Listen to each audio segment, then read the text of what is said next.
വിദ്യാർത്ഥികളെ, 5ാം ക്ലാസ് വാർഷിക പരീക്ഷ 2024-25 അടിസ്ഥാന പാഠാവലിയുടെ ക്വസ്റ്റ്യൻ പേപ്പറും അതിൻ്റെ ആൻസർ കീയുമാണ് നമ്മൾ ഡിസ്കസ് ചെയ്യുന്നത്.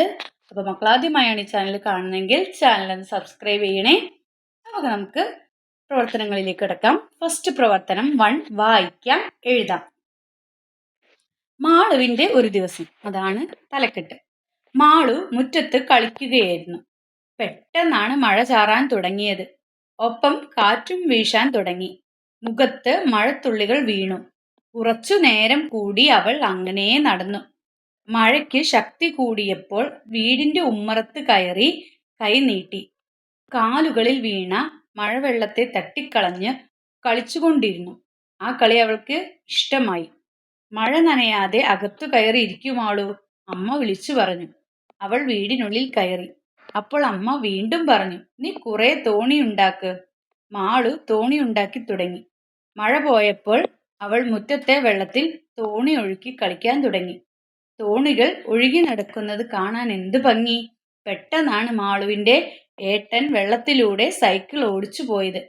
അവളുടെ തോണികൾ എല്ലാം വെള്ളത്തിൽ മുങ്ങിപ്പോയി. മാളുവിന് സങ്കടമായി. അച്ഛനാ ഓപ്പിയുടെ അല്ലേ. ഇനി ക്വസ്റ്റ്യൻസിലേക്ക് കിടക്കാം. താഴെ കുറച്ച് ക്വസ്റ്റ്യൻസ് തന്നിട്ടുണ്ട്. ഇതിനെ ബേസ് ചെയ്തിട്ടുള്ള ക്വസ്റ്റ്യൻസ് നമുക്കൊന്ന് നോക്കാം.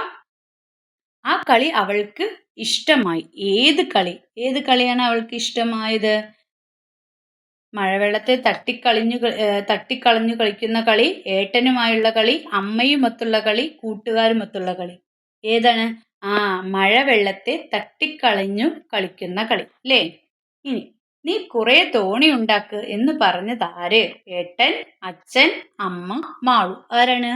അമ്മയാണ് പറഞ്ഞത് അല്ലേ. ഇതാണ് ശരിയായ ഉത്തരം. മൂന്നാമത്തെ, മാളുവിന്റെ തോണികളെല്ലാം വെള്ളത്തിൽ മുങ്ങിയത് എപ്പോഴാണ്? ഏട്ടൻ വെള്ളത്തിലൂടെ സൈക്കിൾ ഓടിച്ചപ്പോൾ അല്ലേ, അന്നേരമാണ് മുങ്ങിപ്പോയത്. മാളു തോണി ഉണ്ടാക്കി കളിച്ചത് എപ്പോഴാണ്? മഴ ചാറുമ്പോഴാണോ? മഴവെള്ളം മുറ്റത്തു നിറഞ്ഞപ്പോഴാണോ? നദിയിൽ ചെന്നപ്പോഴാണോ? അതോ കാറ്റ് വീശിയപ്പോഴാണോ? എപ്പോഴാണ്? മഴവെള്ളം മുറ്റത്തു നിറഞ്ഞപ്പോൾ. ബി ആണ് ശരിയായ ഉത്തരം. ഇനി 5ാമത്തെ ക്വസ്റ്റ്യൻ, ഈ കഥയിൽ മഴയുമായി ബന്ധമില്ലാത്ത പ്രസ്താവന ഏത്? കാറ്റ് വീശുന്നു, മഴത്തുള്ളികൾ വീഴുന്നു, നിലാവ് പെയ്യുന്നു, തോണി ഒഴുകി നടക്കുന്നു. ഏതായിരിക്കും? മഴ പെയ്യുമ്പോൾ കാറ്റും വീശും, മഴത്തുള്ളികളും വീഴും, നമ്മൾ തോണിയൊക്കെ ഒഴുകി കളിക്കുകയും ചെയ്യും അല്ലേ. അപ്പൊ ഇതിനുമായി ബന്ധമില്ലാത്തവ ഏതാണ്? നിലാവ് പെയ്യുന്നു. അതാണ് ശരിയായ ഉത്തരം. ഇനി പ്രവർത്തനം 2 നമുക്ക് നോക്കാം. ഗ്രേറ്റയുടെ സമരത്തിന്റെ പ്രാധാന്യത്തെ വെളിപ്പെടുത്തുന്ന ഒരു ലേഖനം ഉൾപ്പെടുത്തണമെന്ന് ആവശ്യപ്പെട്ടുകൊണ്ട് പത്രാധിപർക്ക് കത്തെഴുതുക. അപ്പോൾ പത്രാധിപർക്കുള്ള കത്ത് എഴുതുമ്പോൾ ബഹുമാനപ്പെട്ട പത്രാധിപർക്ക് എന്ന് പറഞ്ഞിട്ട് വേണം നമ്മൾ എഴുതാൻ. അല്ലാണ്ട് പ്രിയപ്പെട്ട കൂട്ടുകാർ എന്ന് പറഞ്ഞിട്ടല്ലല്ലോ എഴുതുക. എന്താണ്? ബഹുമാനപ്പെട്ട പത്രാധിപർക്ക്. പിന്നെ അതിൻ്റെ കാര്യങ്ങളൊക്കെ പറഞ്ഞുകൊണ്ട് എന്താണ് ഗ്രേറ്റയുടെ സമരത്തിന്റെ പ്രാധാന്യം എന്തൊക്കെയാണ് അതൊക്കെ വെളിപ്പെടുത്തുന്ന ഒരു ലേഖനം ഉൾപ്പെടുത്തണമെന്ന് ഈ പത്രത്തിൽ ഉൾപ്പെടുത്തണമെന്ന് ആവശ്യപ്പെടുന്നു എന്നൊക്കെ പറഞ്ഞ് ഒരു കത്തെഴുതുക. ഗ്രേറ്റയുടെ സമരത്തിന്റെ പ്രാധാന്യത്തെ വെളിപ്പെടുത്തുന്ന ഒരു ലേഖനം പത്രത്തിൽ ഉൾപ്പെടുത്തണമെന്ന് ആവശ്യപ്പെടുന്നു. അപ്പോൾ അങ്ങ് അത് പരിഗണിക്കുമെന്ന് പ്രതീക്ഷിക്കുന്നു എന്ന് എന്ന് ഇന്ന ആൾക്കാർ എന്ന് ഉള്ളത് എടുത്തെഴുതുക. അതാണ് വേണ്ടത്. ഇനി പ്രവർത്തനം 3, ആസ്വാദനം തയ്യാറാക്കാനാണ് പറഞ്ഞിരിക്കുന്നത്. നാളേക്ക്. മുറ്റത്തു നിൽക്കുന്ന മൂവാണ്ടൻ മാവ്, മുത്തശ്ശൻ നട്ടൊരു മാവ്. 7-8 കൊല്ലത്തിനിപ്പുറം മുത്തശ്ശൻ മാവിൻ ചുവട്ടിലിരിക്കെ മാവിന്റെ കൊമ്പിൽ നിന്ന് ഊർന്നു വീണു നല്ല മൂവാണ്ടൻ മാമ്പഴം ഒന്ന് ചിരിച്ചു വിളിച്ചു മുത്തശ്ശൻ, ഉണ്ണി വരിക, കഴിക്കുമാങ്ങ, നീയും നടുക മരങ്ങൾ നാളേക്കു മറ്റാർക്കോ വേണ്ടി. കൃഷ്ണേന്ദുവിന്റെ ഒരു കവിതയാണ് അല്ലെ. നാളേക്ക് എന്ന് പറയുന്ന കൃഷ്ണേന്ദുവിന്റെ ഒരു കവിതയാണ് നമ്മൾ ഇവിടെ വായിച്ചത്. അപ്പൊ ഈ കവിതയുടെ ആശയവും ഭംഗിയൊക്കെ ഉൾപ്പെടുത്തി ഈ കവിതയിൽ എന്താ പറയുന്നേ? നമ്മൾ നാളേക്ക് വേണ്ടി. മുത്തശ്ശൻ ഇന്നൊരു മാവ് നട്ടു അല്ലെ. മുറ്റത്ത് നട്ട മാവാണ് എന്ത് ചെയ്യുന്നത്? മുറ്റത്ത് വലിയൊരു മാവായിട്ട് മാറിയിരിക്കുന്നു, മൂവാണ്ടൻ മാവായിട്ട് നട്ട്. അപ്പൊ കുറേ കൊല്ലങ്ങൾക്ക് ശേഷം മുത്തശ്ശൻ ആ മാവിന്റെ ചുവട്ടിലിരിക്കുക എന്ത് ചെയ്യുന്നു? മാവിലിന്റെ കൊമ്പിൽ നിന്ന് മാങ്ങകൾ ഇങ്ങനെ ഊർന്നു വീഴുന്നു. അപ്പം മുത്തശ്ശൻ വേഗം കുട്ടീനെ വിളിക്കുകയാണ് അല്ലേ. ഉണ്ണി വരിക, നീ മാങ്ങ കഴിക്കുക, എന്നിട്ട് നീയും എന്ത് ചെയ്യണം? അതിന്റെ വിത്ത് കൊണ്ടുപോയി നട്ട് എന്താണ് മരങ്ങൾ നടുക. നാളെ നിന്റെ മക്കൾക്ക്, നിന്റെ തലമുറയ്ക്ക് വേണ്ടിയിട്ട്, അല്ലെങ്കിൽ നാളെ മറ്റാർക്കോ വേണ്ടിയിട്ട് നീ ഇത് നടുക. അപ്പോൾ മരം വെട്ടി നശിപ്പിക്കുന്ന ഈ കാലഘട്ടത്തിൽ മരം നടുന്നതിനെ കുറിച്ചുള്ള ഒരു കാര്യത്തെക്കുറിച്ചാണ് ഇതിൽ പറഞ്ഞിരിക്കുന്നത് അല്ലേ. അപ്പോൾ ഈ കവിതയുടെ ആശയമൊക്കെ ഉൾപ്പെടുത്തി ഒരു ആസ്വാദനക്കുറിപ്പ് തയ്യാറാക്കാനാണ് പറഞ്ഞിരിക്കുന്നത്. നെക്സ്റ്റ് ബി ക്വസ്റ്റ്യൻ, സ്നേഹഗായകൻ എന്ന് അറിയപ്പെടുന്ന മഹാകവി ആര്? സ്നേഹഗായകൻ എന്നറിയപ്പെടുന്ന മഹാകവി ആരെന്നാണ് ചോദിച്ചിരിക്കുന്നത്. ഉള്ളൂർ, ആശാൻ, വള്ളത്തോൾ, ചെറുശ്ശേരി. ആരാണിതിൽ? ആശാൻ അല്ലേ, കുമാരനാശൻ. ആശാനാണ് എന്ത്? സ്നേഹഗായകൻ എന്നറിയപ്പെടുന്ന മഹാകവി. നെക്സ്റ്റ് പ്രവർത്തനം 4, താരതമ്യക്കുറിപ്പ് തയ്യാറാക്കാനാണ് പറഞ്ഞിരിക്കുന്നത്. ഇതിനെ കുറിച്ചാണ്. ചിത്രം കണ്ടല്ലോ, ഒറ്റയ്ക്കുള്ള കളിയിലാണോ കൂട്ടുകാരോടൊത്തുള്ള കളിയിലാണോ കൂടുതൽ ആനന്ദം ലഭിക്കുന്നത്?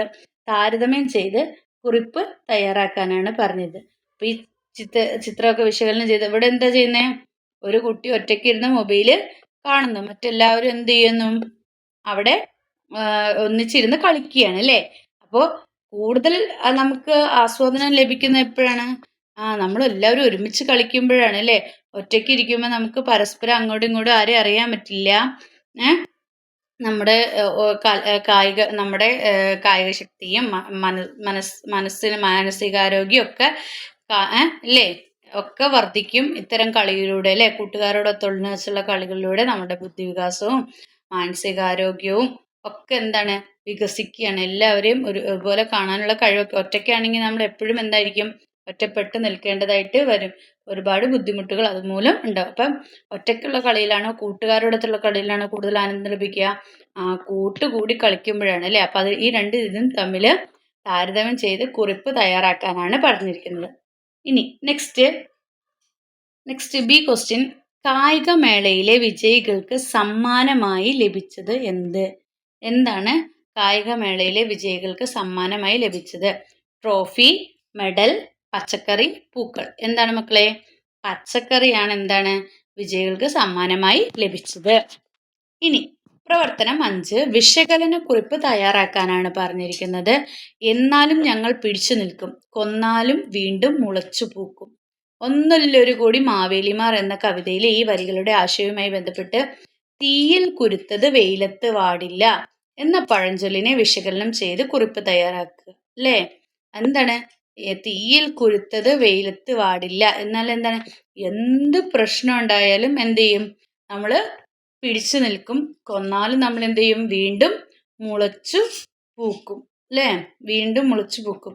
അപ്പോൾ തീയിൽ കൊടുത്തത് ഒരിക്കലും എന്താണ്? വെയിലത്ത് വാടില്ല, അത് വീണ്ടും ഇങ്ങനെ മുളച്ചു പൊന്തി വരും. എന്ത് പ്രശ്നം ഉണ്ടായാലും എന്താണ്? നമ്മൾ പിടിച്ചു നിൽക്കും, വീണ്ടും ഉയർത്തെഴുന്നേറ്റ് വരും. അങ്ങനെയുള്ളവർക്ക് എന്തുള്ളൂ? വിജയം ഉള്ളൂ. അപ്പോൾ അതിനെ വിശകലനം ചെയ്ത് ഒരു കുറിപ്പ് തയ്യാറാക്കാനാണ് പറഞ്ഞിരിക്കുന്നത്. ഇനി പ്രവർത്തനം, ഇതിൽ ഈ പഴഞ്ചൊല്ലിനെ വിശകലനം ചെയ്തിട്ട് നിങ്ങളുടെ നിരീക്ഷണങ്ങൾ, ഉദാഹരണങ്ങൾ, നിലപാടുകളൊക്കെ എഴുതാം. നിങ്ങൾ ഇതുപോലെ സമാന അനുഭവങ്ങൾ എന്തെങ്കിലും ഇതിനെക്കുറിച്ച് ഉണ്ടായിട്ടുണ്ടോ? അതൊക്കെ കൂട്ടിച്ചേർത്ത് നിങ്ങൾക്ക് ഈ വിശകലനക്കുറിപ്പ് തയ്യാറാക്കാവുന്നതാണ്. ഇനി പ്രവർത്തനം 6, അഭിപ്രായക്കുറിപ്പ് തയ്യാറാക്കാനാണ് പറഞ്ഞിരിക്കുന്നത്. എരിതീയിലുയിരോടെ എന്ന പാഠഭാഗത്തിൽ സൈക്കയെ സഹായിക്കുന്ന ഉറുമ്പുകളെയും കഴുകനെയും കണ്ടല്ലോ. എന്തുകൊണ്ടായിരിക്കും അവർ സൈക്കയെ സഹായിച്ചത്? നിങ്ങളുടെ അഭിപ്രായം കുറിപ്പായി എഴുതുക. അപ്പോൾ എരിതീയിലുയിരോടെ എന്ന ഭാഗത്ത് സൈക്കയെ സഹായിക്കുന്ന ഉറുമ്പുകളും കഴുകുകളും ഉണ്ടാവും അല്ലേ. അപ്പോൾ എന്തുകൊണ്ടായിരിക്കും അവർ സൈക്കയെ സഹായിച്ചത്? അപ്പോൾ സൈക്കെ എന്ന് പറയുന്നത് എന്ന രാജകുമാരി തൻ്റെ ഭർത്താവായ ഈറോസ്ദേവനെ തിരികെ കിട്ടാൻ നടത്തുന്ന പോരാട്ടത്തിന്റെ കഥയാണ് അല്ലേ എരിതീയിലുയിരോടെ എന്ന് പറയുന്നത്. അപ്പൊ താൻ നേരിട്ട പ്രതിസന്ധികളെയും പ്രതികൂല സാഹചര്യങ്ങളെയും കഴുകന്റെയും ഉറുമ്പുകളുടെയും സഹായത്തോടെ സൈക്കെ മറികടക്കുന്നത് ആണ് കഥയിലുള്ളത് അല്ലേ. അപ്പൊ പ്രകൃതി ശക്തികളുടെ പ്രതീകമാണ് എന്തെന്ന് പറയുന്നത്? കഴുകനും ഉറുമ്പും. പ്രകൃതി ശക്തികളുടെ പ്രതീകമാണ് കഴുകനും ഉറുമ്പും. അപ്പോൾ പ്രതിസന്ധികൾ ജീവിതത്തിന്റെ ഭാഗമാണെന്നും അവയെ മറികടക്കുന്നവരാണ് മുന്നേറുന്നതെന്നും ലക്ഷ്യബോധത്തിലൂടെ പ്രയത്നിച്ചാൽ വിജയത്തിലെത്താമെന്നുമാണ് ഈ കഥയിൽ പറയുന്നത്. അപ്പോൾ കഴുകനും ഉറുമ്പും എന്ന് പറയുന്നത് പ്രകൃതി ശക്തികളുടെ പ്രതീകമാണ് ഈ കഥയിൽ അല്ലേ. അപ്പോൾ കഴുകനും ഉറുമ്പും പ്രതിസന്ധികൾ മറികടക്കാനായിട്ട് സൈക്കയെ സഹായിക്കുകയാണ്. അപ്പം അതിനെക്കുറിച്ച് ഇത് പറഞ്ഞ് അഭിപ്രായം കുറിപ്പായി എഴുതാനാണ് പറഞ്ഞിരിക്കുന്നത്. ബി, ആരും തുണയില്ലാത്ത അവസ്ഥയിൽ സൈക്യ ആരെയാണ് അന്വേഷിച്ച് നടന്നത്? ആരെയാണ് അന്വേഷിച്ച് നടന്നത്? ഈറോസ് ദേവനെ. ഏതാരെയാണ്? ഈറോസ് ദേവനെയാണ് അന്വേഷിച്ച് നടന്നത്. അപ്പോൾ ഇത്രയൊക്കെയാണ് നിങ്ങളുടെ ക്വസ്റ്റ്യൻ പേപ്പറും അതിൻ്റെ ആൻസർ കീയും ഉള്ളത്. അപ്പോൾ മക്കൾക്ക് ഈ വീഡിയോ ഇഷ്ടമായെങ്കിൽ ലൈക്ക് ചെയ്യുക, ഷെയർ ചെയ്യുക. ആദ്യമായി ചാനൽ കാണുന്നവരുണ്ടെങ്കിൽ ചാനൽ ഒന്ന് സബ്സ്ക്രൈബ് ചെയ്യണേ. Then see you again. Thank U.